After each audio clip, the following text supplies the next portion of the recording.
रौनकपुर नाम के एक शहर में राजा रौनक सिंह का राज हुआ करता था। वो हमेशा अपनी प्रजा के हित में कार्य किया करते थे। वहाँ की प्रजा बहुत खुश रहती थी।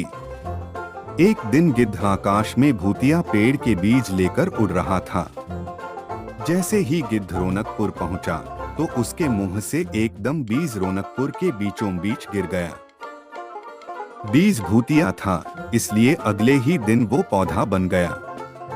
वहाँ के स्थानीय निवासियों ने जब पौधे को देखा तो हैरान रह गए, क्योंकि पौधे का रंग काला था। बाद में लोगों ने आपस में चर्चा की और यह समझा कि खेत में उगने वाला कोई घासपात या वनस्पति होगी। दूसरे दिन वो पौधा काफी बड़ा हो गया।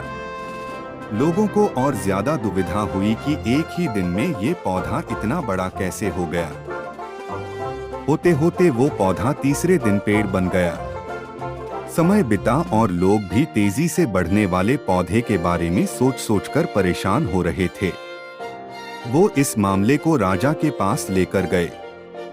ऐसे जादुई पौधे का पता चलते ही राजा तुरंत उस जगह पर पहुंच गए।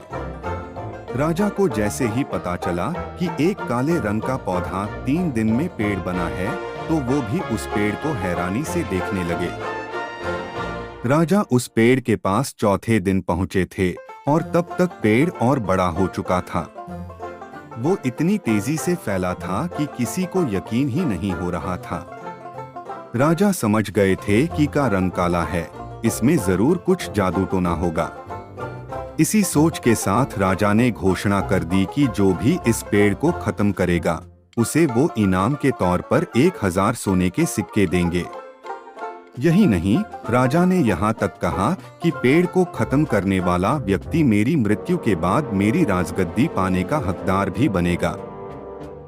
इतनी बड़ी घोषणा सुनने के बाद हर कोई पेड़ खत्म करने के लिए अपना दिमाग लगाने लगा।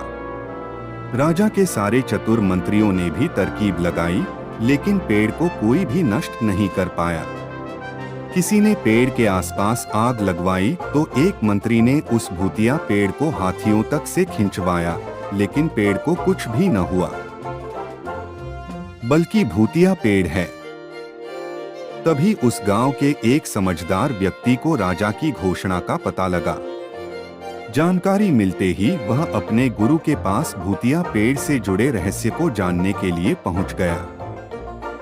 गुरुजी ने अपनी ध्यान की शक्ति को एकत्र करके देखा और उससे पूछा, क्या तुम पेड़ को खत्म करना चाहते हो? समझदार व्यक्ति ने जवाब दिया, हाँ गुरुजी।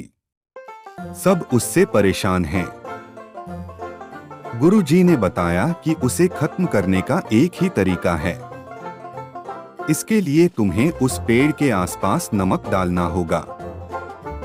इस तरकीब के बारे में जानते ही वो व्यक्ति तेजी से राजा के पास गया और कहा कि इस पेड़ के आसपास आपको नमक डलवाना होगा। ऐसा करने पर ही यह पेड़ खत्म होगा। राजा ने अपने सैनिकों को ठीक ऐसा ही करने को कहा। सैनिकों ने मिलकर पेड़ के चारों ओर खूब सारा नमक डाल दिया। नमक डालने के एक दिन बाद ही पेड़ का आकार कुछ कम हुआ। होते होते 5वें दिन तक पेड़ एकदम छोटा हो गया। उसके बाद गलकर वो गायब ही हो गया। उस व्यक्ति की तरकीब काम कर गई और राजा ने खुश होकर उसे इनाम की 1000 सोने की मोहर पहले दी। उसके बाद एक पत्र दिया जिसमें लिखा था कि वो राजा के मरने के बाद उनकी गद्दी को संभालेगा। वो समझदार व्यक्ति खुश होकर अपने घर चला गया।